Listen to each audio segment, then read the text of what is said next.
구약성경 107쪽 출애굽기 17장 5절 말씀.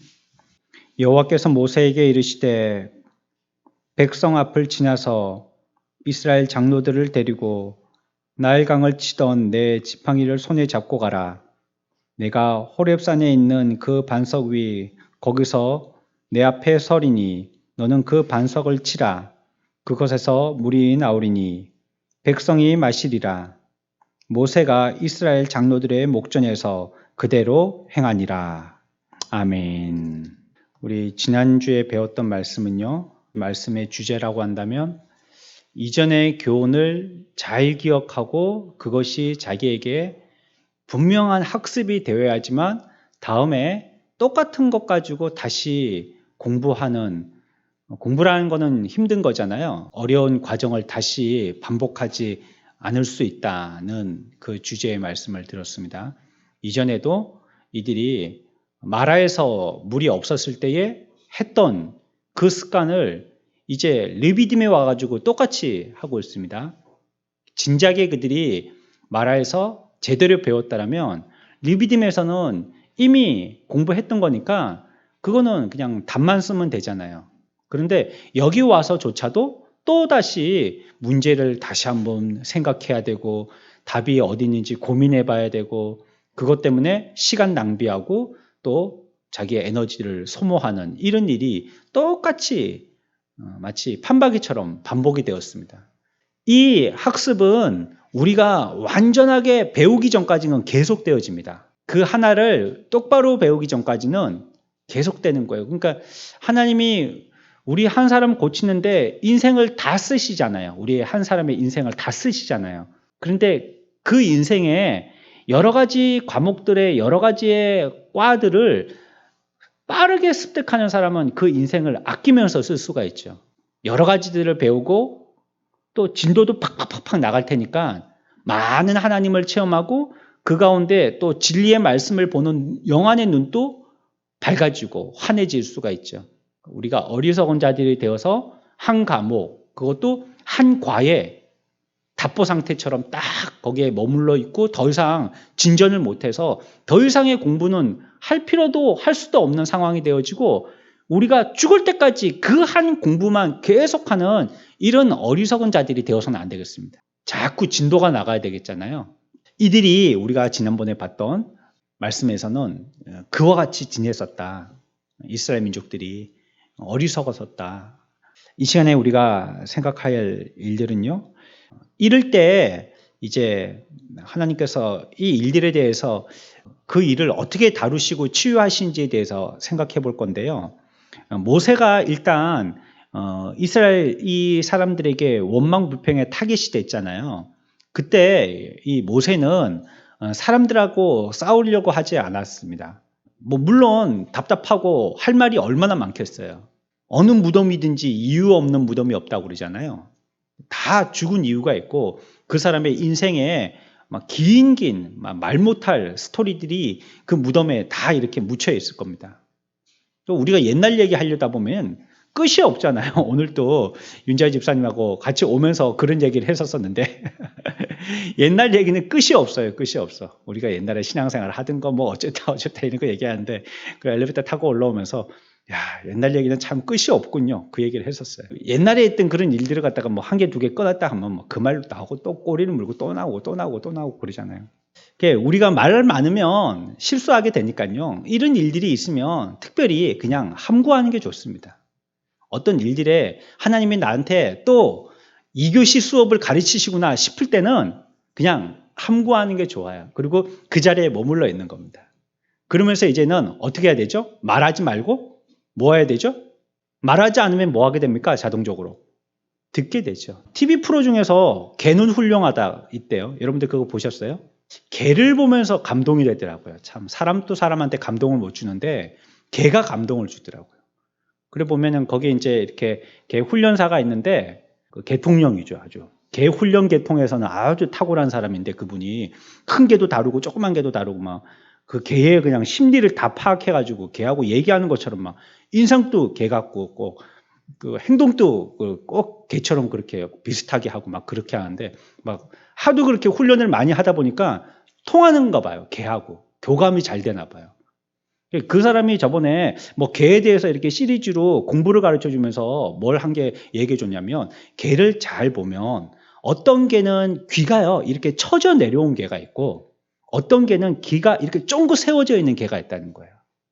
그것 보고 그 개의 특성을 알 수 있다는 거예요. 그러니까 그게 종류별로 그렇게 된데, 똑같은 종류의 개의 개성별로 그런 게 아니고 개의 종류별로 그런 모양을 갖게 되는데, 개 귀가 덮여 있는 개는 상대적으로 후각과 시각이 발달되어 있대요.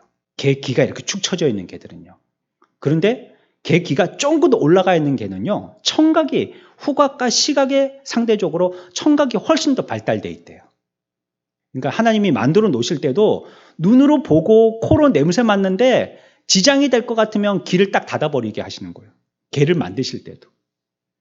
그리고 귀로 들어야 될 것 같으면 귀를 쫑긋 세워가지고요, 거기에 집중할 수 있도록 그렇게 만드신 것 같아요. 아, 그렇구나. 그냥 뭐 나이가 들면 힘이 없듯이 개도 나이가 들면 힘이 없어서 귀가 처지는 줄 알았는데 그게 아니구나. 다 종류별로 그렇게 만드신 하나님의 이유가 있구나. 배웠어요. 그런 거. 아, 개의 귀 갖고도 교훈이 되고 배워지네 싶어갖고 배웠어요. 우리들도요, 이런 일들이 있으면 어떻게 해야 된다고요? 뭘 하지 말라고요? 말하지 마십시오. 입 닫으십시오. 입 닫고 이제 뭘 열어요? 귀를 열어야 됩니다. 사람들이 나를 비난하고 원망하고 막 그러잖아요. 이유도 없는 것 같고 나한테 막 손가락질하고 억울하잖아요. 얼마나 할 말이 많겠습니까? 그렇더라도 모세를 보니까 어떻게 했어요? 이 불공평한 대접을 받는 이 상황 가운데서도 자기를 변호하고 그렇지 않고요. 어디로 달려갔죠? 모세 어디로 달려갔어요? 하나님께 달려갔습니다. 하나님께. 하나님이 내게 뭘 말씀하시는지 그거 들으려고 간 것입니다. 우리가 주님 앞에 나와서 기도할 때 얘기할 수 있어요. 주저리 얘기할 수 있어요. 그거 죄 아니에요. 괜찮아요. 누가 나 때렸어요. 이렇게 아이가 맞고 들어와갖고 엄마한테 엄마 부르면서 와가지고 그거 뭐 다 얘기하잖아요. 꼬치꼬치 다 얘기하잖아요. 어쩌면 우리가 하나님 앞에 기도한다는 게 그게 더 진실된 기도인지 몰라요. 뭐 미사 오고 써가면서 뭐 하늘이 높습니다. 천고마비 뭐 강산이 푸르고 대한민국 뭐 이렇게 기도하는 것보다는 하나님 앞에 하나님 누가 나 때렸어요. 이렇게 하는 게 오히려 더 진실하고 진솔한 기도일지 몰라요. 그건 이제 하나님 앞에 나와서 다 얘기할 수 있어요. 그런데 한참을 얘기하고 나면 아이도요, 이제 엄마가 다독이면서 얘기해 주시죠. 괜찮다 하든지. 아니, 그놈의 자식이. 그러면서 또, 우리 아이 또 편을 들어준다든지 그렇게 하잖아요. 하나님께 귀를 기울이는 겁니다. 모세는 이런 자기가 이끌어낸 백성들 같으면 자기를 갖다가, 생명의 은인처럼, 민족의 은인처럼 그렇게 생각해도 모자를 파네. 오히려 원망하고 저주를 하고 있으니까 정말 마치 자녀들한테 배신당하는 것처럼 얼마나 가슴이 타고 참 하기 싫겠어요. 내가 이제 더러워서 안 한다 하고 그냥 때려치고 싶겠어요. 그런데 모세는 그래서 정말 훌륭한 리더인 것 같아요. 그렇게 하지 않고요. 하나님께 나갔습니다. 하나님께 나와서 하나님이 나에게 들려주시는 음성에 귀를 기울였습니다. 뭐 우리가 맞붙어 싸우거나요, 그 사람에게 뭐 내가 할 말이 있다고 항변하거나 그래 봤자 별 소용이 없어요. 별 효과가 없어요. 내가 하고 싶은 말 꾹 참으면 이게 부글부글 끓으니까 이게 병이 될 것 같은데, 어떨 때는 하고 싶은 말 왕창 쏟아내놓고 왔는데 허해요. 그냥 그때 내가 좀 참을 걸, 괜히 그거 얘기했네. 그거는 뭐 나 하나 참아가지고 입 다물고 있으면 그냥 나 하나 그냥 속 끓고 시간 지나면 잊어먹고 말 텐데, 내가 얘기하는 바람에 야, 그 사람 또 그것 때문에 또 한참 고민하겠네, 이렇게 후회할 때가 있더란 말이에요. 모세는 하나님께 나왔습니다.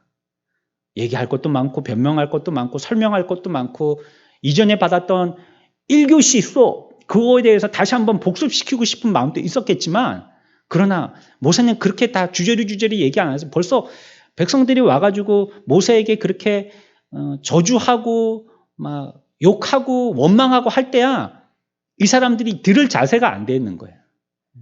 잠언서에도 보면 들을 수 있을 상황에 그 사람들한테 얘기하라고 얘기하고 있거든요. 그 사람들이 들을 자세가 안 됐으면 아무리 사람을 살리는 생명의 진리의 말씀이라도 안 들어요. 안 들어. 들을 상황이 된 사람들한테 얘기하는 것입니다. 모세는 다만 주님 앞에 나가서 기도했죠. 우리가 이 르비딤의 사건을 통해서 또 얻을 수 있는 세 번째 우리가 관점을 가지고 생각해 볼 것은요, 어떻게 치유됐는가 하는 것입니다. 이제 하나님께서 이 일을 어떻게 다루시는지를 살펴보겠는데, 그들에게 이제 필요한 물을 공급하시려고 하시는 것입니다. 이제 이들이 지금 물이 없다고 원망불평하니까 말이죠. 물을 공급하시려고 하세요.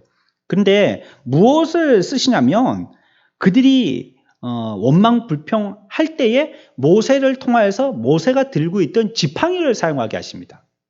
근데 결정적으로 지팡이에서 호수처럼 물이 나온 건 아니잖아요. 모세의 지팡이를 쓰긴 썼지만 하나님은 지팡이에서 물이 나오게 하신 것은 아니거든요. 어디에서 물이 나왔죠?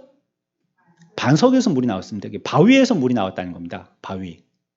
바위에서 물이 나오게 하셨어요. 그러니까 우리들은 어디에 주목해야 되냐면 모세가 들고 있으니까 우리들은 그 보이고 높이 들려 있어서 쉽게 볼 수 있는 그것을 주목하지만 사실 물이 나온 물의 근원이 어딘지 그거에 더 관심을 기울여줘야 하는 것이에요. 지팡이를 보지 말고 반석을 봐야 되는 것입니다. 물은 반석에서 나왔으니까요. 우리가 지난주에도 생각해 봤습니다. 하나님이 우리들에게 성령의 역사에 나타나심을 통하여서 많은 신약의 초대의 예루살렘 교회에 회심의 역사가 있었다고 했죠. 그때 많은 은사들이 나타났어요. 보여지는 현상들입니다. 이적적인 것입니다. 하나님이 하나님의 뜻들을 나타내 보이기 위해서 초자연적인 현상들을 나타내 보여주신 것입니다. 하지만 그것만을 보면 안 된다고 말씀드렸어요. 구원의 본질적인 것은 그것이 아니라고 했어요. 구원은 무엇을 통하여서 되어진다고 배웠죠? 복음의 말씀, 진리라고 했습니다. 그것은 그냥 우리에게 어떻게 보면 입문하게 하는 거죠. 이제 출입구 문과 같이 그것을 통하여서 복음으로 나갈 수 있도록 해 주신 것입니다. 진리의 복음의 말씀이 오늘날 또 동일한 역사를 일으키는 줄 믿으시기 바랍니다. 우리가 말 잘하는 거, 내가 어떤 은사 가지고 있는 거, 내가 어떤 재능 가지고 있는 거, 사람들 잘 사귀는 거, 친절한 거, 그것도 사용될 수 있어요. 은사처럼 말이죠. 사용될 수 있어요. 하지만 그 사람을 본질적으로 복음의 앞으로 나오게 하여서 회심시키게 하는 것은 진리의 말씀인 겁니다. 그 말씀이 그 사람을 살리는 거니까요. 말씀은 마치 우리가 가지고 있는 수류탄과 같은 것입니다. 수류탄은 안전핀 뽑고 던질 때 남자가 던지면 폭발합니다. 여자가 던지면요. 그래도 폭발합니다. 애들이 던지면요. 그래도 폭발합니다. 지나가던 고양이가 건드려서 안전핀을 뽑고 밀렸어요. 그래도 폭발합니다. 수류탄은요, 수류탄 자체의 폭발력이 있는 것이지 누가 들고 던지냐는 상관이 없는 겁니다. 복음의 진리의 말씀도 마찬가지입니다. 공부 못한 사람 폭발합니다. 돈 없는 사람 폭발합니다. 몸 아픈 사람 폭발합니다. 여러 상황 가운데 채 치듯이 여기저기 막 쳐가지고 사람이 온몸에 멍들어 있어서 인생의 마음에 피멍이 들어있는 사람, 그 사람이 던져도 폭발합니다. 폭발력은 말씀 자체에 있기 때문이라고 그랬잖아요. 우리가 그것처럼요, 여기에도 물이 어디에서 나왔는지 말이죠. 정신 잘 차리고 봐야 됩니다. 우리가 경황이 없다 보면 보여지는 그것만 보다 보니까 진짜 봐야 될 것을 못 보게 되는 경우가 있어요. 그러니까 모두 다 들고 있는 지팡이만 보지 물이 과연 어디에서 나왔는지는 별로 관심이 없을 때가 있어요. 물 나왔으니까 그거는 결과적으로 해결됐다 싶으니까 어디에서 나왔느냐 이건 별로 상관이 없는 거예요. 아, 물이 나올 때 저 지팡이를 들고 있었구나 이것만 생각하는 거죠. 오늘날 코로나 때문에 많은 사람들이 다들 힘들어하고 계시잖아요. 600명, 700명 막 그러고 예전에 대구 사태 때처럼 많은 사람들이 긴장하고 우리가 봐야 될 것이 무엇인지를 알아야 됩니다. 과연 이게 하나님이 이 일을 다루시는데요. 하나님이 어떻게 쓰시려고 하시는 것인지 우리도 위생생활하고 건강생활 해야 됩니다. 손 자주 씻고 마스크 쓰시고 들락날락 하실 때 손 소독제 가지고 계속 체크하시고 몸 관리하시고 그렇게 하셔야 돼요. 자기 몸 관리 잘 해야죠. 그렇지만 인생의 생사화복은요, 하나님께 달려있는 것입니다. 내가 살고 죽는 건 하나님께 달려있는 것이에요. 아무리 위생생활 해도요, 코로나로 뭐 병 감염돼가지고 지금 격리 입원돼 있는 사람들은 자기가 뭐 거기 가서 밥 먹다가 그렇게 될 줄 누가 알았겠어요? 자기도 조심한다고 했지 않겠어요? 그러나 그렇게 걸리는 것이에요. 우리가 주목해서 봐야 될 것이 무엇인지 그것을 잘 봐야 되는 것입니다. 똑같은 겁니다. 지금의 현상과 오늘날의 우리들의 모습과 르비딤에서의 이스라엘 민족들의 모습과 같은 것입니다. 지금 그들은 지금 보기 쉬운 것만 보고 있지 진짜 봐야 될 것은 놓치고 있었어요. 우리들은 그러지 말아야 됩니다. 주님을 주목해야 됩니다. 어느 정도 나를 위한 정보 정도로 뉴스도 듣고 신문도 보고 하지만 자꾸 그것만 듣다 보면요, 거기에 마음이 다 뺏겨요. 우리가 수양에 가면 하루 종일 말씀 듣잖아요. 새벽에서부터 오전에 공부하고 큐티하고 점심 먹고 나서 또 뭐 말씀 또 듣고 밤엔 또 2-3시간 집회한다고 듣고 계속 그렇게 하잖아요. 보통 수련회 같은 데가. 그러니까 하루 종일을 말씀 가운데 파묻혀 있다 보니까 사람이 이제는 말씀에 푹 젖었어요. 김치 이렇게 소금에 절이듯이 말씀에 이렇게 절여졌어요. 그러니까 말을 해도 성령의 인격적인 말이 나오고 감사가 나오고 기쁨이 나오고 소망이 나오잖아요. 그것처럼 세상에서도요, 많이 듣다 보면 그곳에 피동받게 돼 있는 것입니다. 어느 정도로만 하고 그 다음에 우리가 기울이고 진짜 보고 연구하고 살피고 헤쳐보고 또 뭉쳐서 보고 막 공부하고 이거 과연 뭘 해야 되겠어요? 우리가 그런 한 명 더 나왔냐 한 명 덜 나왔냐 이런 관심보다도 우리가 진짜 본질적으로 우리에게 주신 기회 때 해야 될 것은 하나님의 말씀을 자꾸 살피면서 이 말씀이 우리들을 인생을 어떻게 지도해 주시는지 지금 빨간불인지 파란불인지 그거 확인해야 되는 거 아니에요? 그게 더 중요한 거잖아요.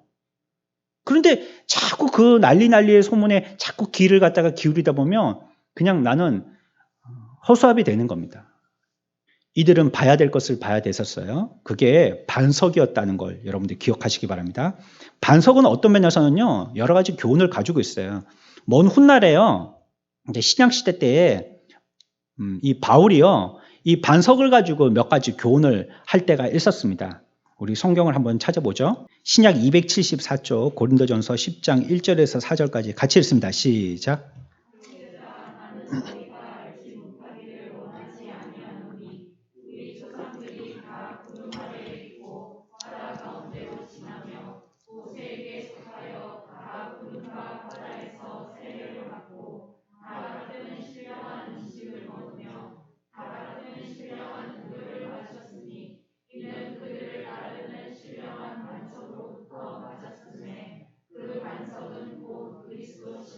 아멘. 말씀은 짝이 있어요, 짝이. 그런 말 많이 들어보셨죠? 성경 공부 같은 거 할 때. 강사들이 그런 얘기 많이 하시는 이런 얘기 들어보셨죠? 책에도 보면 그런 얘기들이 많이 있고 짝이 있어요, 짝. 구약의 출애굽기 17장에 반석 얘기가 나왔잖아요. 반석에서 물이 나왔잖아요. 그래, 그러면 반석에서 물이 나왔으니까 수맥 탐지하듯이 어째 물 잘 나오는 데를 갖다가 다 잘 점쳐가지고 거기에 딱 물을 내도록 잘 뚫었나 보네 그러니까 거기서 물이 나왔지. 이렇게 단순하게만 생각할 게 아니고 그러면 그 반석과 물이 의미하는 것이 무엇인지에 대해서 오늘 고린도전서 10장 1절에서는 우리들에게 잘 설명해 놓고 있습니다. 여기 보면요, 반석을 뭐라고 설명을 해놓고 있죠? 정답을 바로 그냥 정확하게 우리들에게 확인시켜주고 있는데요. 그 반석은 곧 누구라고요? 예수 그리스도시다 라고 얘기하고 있습니다. 반석은 예수 그리스도시래요. 이 반석은요, 목마른 이스라엘 백성들이 목을 축이도록 하기 위해서 하나님께서 예비해 두신 반석입니다. 그들이 지금 물이 없다고 원망불평할 때 그들이 원망불평하는 그들의 가람을 해갈해 주기 위해서 반석을 예비해 두신 거예요. 그들이 범죄 가운데 있고 원망하고 있고 이럴 때에 이 백성들이 그것이 필요하다는 것을 아시고 그 필요를 공급하기 위해서 하나님이 특별하게 예비해 두신 것입니다. 그것이 반석입니다. 그래서 오늘 우리가 읽었던 말씀과 같이요, 17장 5절과 6절 출애굽기에 보면 여호와께서 모세에게 이르시되 백성 앞을 지나서 지나가서 이스라엘 장로들을 데리고 하수를 치던 내 지팡이를 손에 잡고 가라. 내가 거기서 호렙산 반석 위에 이렇게 얘기하고 있어요. 우리나라 말에는 뭘 얘기할 때 정확하게 그 정관사를 써갖고 말하는 경우가 잘 없거든요. 근데 여기서 보면 영어 성경에서는요, 그 반석 이렇게 확인시켜주고 있어요. 그 반석. 우리는 그냥 호렙산 반석 위에 이렇게 그냥 읽고 해석하고 말지만 그 반석이라고 이렇게 표현하고 있습니다. 그러니까 지정한 반석이에요. 그러니까 아무 반석, 아무 돌, 아무 바위가 아니라 딱 지정되어 있는 그 반석, 이 반석, 이거 말이죠. 그렇게 성경은 우리들에게 얘기하고 있어요. 10장 4절에서 아까 고린도전서요. 10장 4절에서 그 반석으로부터 마셨음에 그 반석은 곧 그리스도시다. 이렇게 얘기하고 있는 것입니다. 그 반석을 얘기하려고 하는 것입니다. 그 반석. 예수라는 그 반석을 얘기하려고 하는 것입니다. 우리의 인생에 난관에 봉착했을 때 우리의 인생에 가람에 목을 갖다가 죽일 수 있는 반석은 이 반석 저 반석 뭐 여러 가지의 바위 반석 가운데에서 아무거나 그냥 모세가 들고 있는 그 지팡이 가지고 치면 물이 나오는 게 아니고요. 정해져 있는 그 반석이 있는 겁니다. 그 반석을 쳐야지만 물을 먹을 수 있다는 것입니다. 어리석은 인생들은 어떻게 합니까? 나름대로의 반석을 찾는다고 여러 군데를 치지 않습니까? 그거 치면 물이 나올까 싶어서 계속 치잖아요. 뭐 여기도 치고 저기도 치고 자기의 철학 가지고도 치고 뭐 자기의 노력 가지고도 치고 공부 가지고도 치고 자기의 지혜를 믿고 치고 막 여러 군데 또 어떤 사람은 뭐 다른 자기가 소망하는 종교를 찾아가서 치고 여러 가지를 치잖아요. 근데 그런 걸 통해 가지고 우리 인생의 목마름을 가람을 해결할 수 없다는 것입니다. 성경은 우리들에게 우리의 인생의 목마름을 해결할 수 있는 반석은 어떤 반석이요? 그 반석이라는 겁니다. 그 반석. 그 하나의 반석밖에 없다는 거예요. 다른 반석으로는 물이 우리들을 시원하게 해주지 못해요. 목 축여주지 못한다. 그 반석이어야지만 우리의 인생의 목의 가람을 해결해 줄 수 있다라고 성경은 우리들에게 얘기하고 있는 것입니다.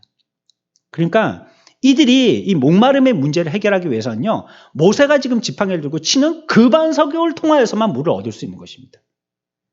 백성 앞을 지나서 이스라엘 장로들을 데리고 나일강을 치던 내 지팡이를 손에 잡고 가라. 내가 호렙산에 있는 그 반석 위 거기서 내 앞에 서리니 너는 그 반석을 치라. 그것에서 물이 나오리니 백성이 마시리라. 모세가 이스라엘 장로들의 목전에서 그대로 행하니라. 아멘. 앞으로 다시 넘어갑니다. 출애굽기 17장 5절입니다. 여호와께서 모세에게 이르시되 백성 앞을 지나서 이스라엘 장로들을 데리고 나일강을 치던 내 지팡이를 손에 잡고 가라. 내가 호렙산에 있는 그 반석 위 거기서 내 앞에 서리니 너는 그 반석을 치라. 그것에서 물이 나오리니 백성이 마시리라. 모세가 이스라엘 장로들의 목전에서 그대로 행하니라 라고 얘기하고 있습니다. 여기 보세요. 6절에 내가 호렙산에 있는 그 반석 위 거기서 내 앞에 서리니 라고 얘기하고 있습니다. 여기 지금 반석이 있다고 얘기하고 있어요. 반석이 이렇게 바위가 있습니다. 근데 바위가 있는데 바위 위에 누가 선다는 거예요? 누가 선다는 겁니까? 바위 위에. 예? 지금 모세하고 얘기하고 있잖아요. 그 모세가 쓴다는 겁니까? 하나님이 쓴다는 겁니까? 하나님이 쓴다는 겁니다. 하나님이. 반석 위에 하나님이 쓴다는 겁니다. 그 하나님이 섰어요. 그 다음에 모세에게 어떻게 하라고 그랬어요? 반석 위에 모세가 섰는데, 반석 위에 하나님이 섰는데, 그 다음 뭐 하라는 겁니까? 치라는 거죠. 치는 건 뭐 때리는 거 얘기하는 거잖아요. 때리는 거 얘기하는 것입니다. 그러니까 누가 누구를 때리는 겁니까? 이게 참 어떻게 보면 이게 오해하기 쉬운데 그래도 성경은 있는 그대로 우리가 해석할 수밖에 없는 것이니까요. 지금 반석에 하나님이 서 계신데 거기 내가 서리라 하셨으니까 하나님이 거기 서 계신다는 거거든요. 근데 거기를 두고 모세 보고 뭐 하라는 거예요? 치라고 하는 거예요. 때리라고 하는 거죠. 그러면 모세가 하나님을 때린다는 겁니다. 하나님이 서 계신데 모세가 하나님을 때린다는 겁니다. 사실은요, 하나님이 지금 칠하신 그 지팡이로 쳐야 될 대상은요, 원망불평했던 이스라엘 민족들입니다. 두들겨 맞아야 할 그 타겟은요, 이스라엘 민족들이에요. 원망불평하고 있잖아요. 죄를 짓고 있잖아요. 또 지금 이게 안 배웠으면 모르겠는데, 이전에 홍해 건넌 다음에 마라에서 벌써 그거 가르쳤잖아요. 그렇게 하면 안 된다고. 너희들 그렇게 하면 안 돼. 내가 다 인도했는데 여기까지 따라왔고, 바로 직전에 홍해 건넜잖아. 내가 너희들 살게 해주고, 그 애굽 너희들 따라온 군병들 그냥 그 홍해 바닷가 가운데 전부 다 수장시켰잖아. 너 봤잖아 금방. 그거 뭐 너희들이 발 이렇게 둥둥 걷어가지고 아니면 수영해가지고 걷는 게 아니고, 내가 마른 땅에 물이 벽처럼 만들어줘가지고 그 사이로 너희들을 건너게 해줬잖아. 너희들은 살았고 저들은 다 죽었잖아. 원수들은 다 죽었잖아. 금방 봤잖아. 그러니까 여기서도 그렇게 원망불평하고 그러면 안 돼. 방금 전에 그 일들을 기억하여서 하나님이 또 우리의 길들을 살 길을 인도해 주실 줄 알고 의지하고 믿고 감사해야 돼. 배웠잖아요. 배운 겁니다. 그러지 마. 대신에 여기 엘림에서 물도 주고 쉴 수 있는 나무 공간, 그늘도 줄 테니까 여기서 쉬었다가 또 가자. 그 이스라엘 민족들을 갖다가 이렇게 달래셨던 거예요. 근데 르비딤에 와서 똑같이 또 하고 있거든요. 똑같이 또 잘못을 하고 있다는 것입니다. 그렇다면 그들이 잘못했던 이전의 잘못을 두고 그들이 그와 같이 하나님 앞에 크게 한번 혼난 적이 있어가지고 바른 교훈을 받았다면 이제는 그러지 말아야 되는데, 이제 와서 또 그랬기 때문에 하나님의 이전의 노예다가 플러스 알파가 더 붙어진 거예요. 부모님들도 그러시잖아요. 아이들에게. 그 아이가 처음으로 잘못했으면 용서해 줄 수 있어요.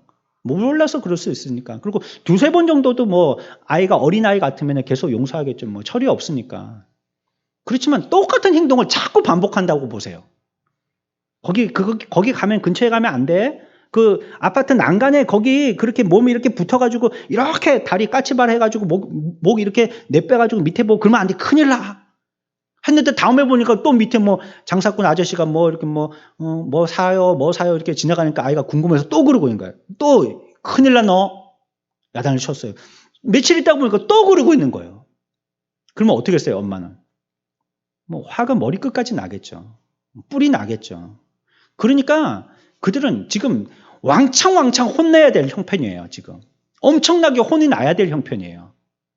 그렇게 분명하고 확실하게도 가르쳐줬음에도 불구하고 또 똑같은 죄를 저지르고 있거든요. 또 믿지 못하고 또 두려워하고 또 거기서 우리가 왜 여기까지 끌려와가지고 이 고생하고 있냐고 또 그들의 지도자 모세를 갖다가 또 손가락질하고 이러고 있거든요. 그러니까 하나님이 그냥 화를 내실 것 같으면 머리 끝까지 나가지고요, 그 지팡이로 가지고 바위를 칠 게 아니고 누굴 쳐야 돼요? 누구 쳐야 돼요? 우리를 쳐야죠. 원망불평했던 이스라엘 민족들을 쳐야죠. 그거 당연한 것 아니겠어요? 그런데 성경을 보니까 참 희한하게도 표현하고 계신데, 그걸 들고 누구를 치라는 거예요? 하나님을 치라는 겁니다. 하나님을. 반석 위에 내가 서는데 그거 갖고 날 쳐, 이렇게 하고 있는 것입니다. 예전에 그런 거 있잖아요. 아이가 큰 잘못을 하니까 그 아이를 데리고 선생님 앞에 가가지고 선생님 보는 앞에서 선생님 보고, 아이는 잘못이 없고 내가 이 아이를 잘못 가르쳤으니까 나를 때려달라고 선생님 앞에서. 영화 같은 거 그런 거 보면 뭐 그런 거 나오잖아요. 그것처럼 말이죠. 하나님도 잘못하기는 지금 몇 번이나 반복해서 이스라엘 백성들이 잘못하고 있는데, 그들에게 잘못에 대해서 추궁하시기보다는 나를 치라, 이렇게 말씀하고 있습니다. 그런 장면입니다. 뒤에서도 그분이 예수 그리스도, 반석은 예수 그리스도와 이렇게 얘기하시고요. 이 땅에 예수님을 보내셔서요, 우리가 원망불평하고 죄 가운데 빠져서 영원한 심판 가운데 있어야 될 그 심판의 대상이 우리가 돼야 되는데, 그 자리에다가 예수 그리스도를 갖다 놨다는 겁니다. 우리가 받아야 되는데 그분이 받으셨다는 것입니다. 내가 맞아야 되는데 그분이 대신 맞으셨다는 겁니다. 그리고는 너가 쳐라 라고 얘기하고 있는 것입니다. 물을 낸 깨진 반석은 뭘 표시하느냐? 바로 예수 그리스도, 우리를 위해서 자기의 몸을 깨트리신 예수 그리스도를 상징하는 겁니다. 십자가 위에서 우리를 위해서 맞으시고 물과 피를 다 흘려서 죽으셨던 예수 그리스도를 갖다가 표시하는 것입니다. 다시 얘기하면 이 반석은 우리를 위해서 희생하신 반석입니다. 이 반석은 특별히 준비된 반석입니다. 또 대신하여서 희생된 반석입니다. 또 깨진 반석이고요. 심판받은 반석입니다. 이사야 53장 4절에서는요. 시라라는 말과 같은 말을 쓰고 있습니다. 그는 실로 우리의 질고를 지고 우리의 슬픔을 당하였거늘 우리는 생각하기를 그는 징벌을 받아서 하나님에게 맞으며 고난을 당한다 하였노라. 여기서 하나님에게 맞으며, 이게 치라 하는 말하고 똑같은 단어입니다. 맞으며 치라 같은 말입니다. 어원이 같은 거예요. 깨진 반석이라는 것이요, 십자가 상에서 고난당하신 주님의 모습을 갖다가 우리들에게 적나라하게 보여주는 것입니다. 근데 그 반석을 쳤더니 거기에서 뭐가 나왔어요? 샘물이 쏟아져 나왔다라고 얘기하고 있습니다. 그러니까 그 샘물은 누구를 위한 샘물이냐? 하나님을 위한 샘물이 아니라 우리들을 위한 샘물이었죠. 이스라엘 백성들이 그들이 목을 축이기 위한 구원의 샘물이 된 것입니다. 그러니까 이것이 예수 그리스도를 통하여서 인류들에게 베풀어 주신 구원의 샘물을 얘기하는 것입니다. 은혜의 샘물이죠. 뒤에 가서 우리가 조금 더 생각해 보겠지만요. 사실은 이들은 이걸 먹을 자격이 없는 자들입니다. 원망불평했던 자들이 그걸 먹을 수 없어요. 하지만 그들에게 그 은혜를 끼쳐 주셔서 그것을 먹게 하십니다. 오늘날도 그렇지 않습니까? 이제 말씀을 맺겠습니다. 오늘날도 우리들도 그렇지 않습니까? 우리가 당해야 될 것 주님이 다 당하시고요. 우리가 받아야 될 형벌 주님이 다 받으셨습니다. 그리고 우리를 위해서 그분께서 대신 희생당하셨다라고 말씀하고 있습니다. 그분이 우리의 목적이 되시고요. 우리의 타겟이 되셔서요. 그분이 깨지심으로 우리에게 구원의 샘물을 흘러 넘치게 하여 주셨습니다. 우리는 끊임없이 배우지 않아요. 끊임없이 이전의 잘못을 가지고 또 주님이 우리를 가르쳐야 함, 자기를 쳐서 반석이 깨진 것처럼 말이죠. 우리들을 가르치기 위해서 또 그분은 우리를 위해서 깨지셔야 되는 겁니다. 인생들은 하나님 앞에 끊임없이 이렇게 잘못을 범하지만 우리 주님은 끊임없이 우리들에게 은혜를 베풀어 주시는 주님이십니다. 그 반석에 서야 될 자들은 사실은 저와 여러분들이죠. 근데 하나님이 대신 그곳에 예수 그리스도라는 이름으로 서 계셔서요. 우리를 위해서 깨트려짐을 당하신 것입니다. 우리는 이제 이 교훈을 똑똑히 기억하여서요. 이와 같은 죄를 다시는 반복하는 자들이 되지 말아야 할 것입니다. 1교시를 배웠으면요. 이제 2교시로 넘어가야 됩니다. 다음에 우리들에게 배워야 할 그 과정을 제대로 잘 배우는 자들이 돼야 됩니다. 이 구원의 은혜 우리가 기억하고 우리들에게 이와 같이 베풀어 주신 그 사랑, 우리 같으면 갚아서 우리에게 원망불평하는 자 원수처럼 취급하고 맞서 싸우겠지만 하나님은 긍휼과 자비로 베풀어 주시는 그 은혜를 기억하면서 우리들도 우리 형제들의 그러한 모습들을 볼 때에 우리의 서로의 삶에서의 그런 모습이 나타날 때에 주님의 그 모습을 생각하고 우리들도 그를 위해서 안고 사랑하고 기도해 줄 수 있는 자들이 되어야 되겠습니다.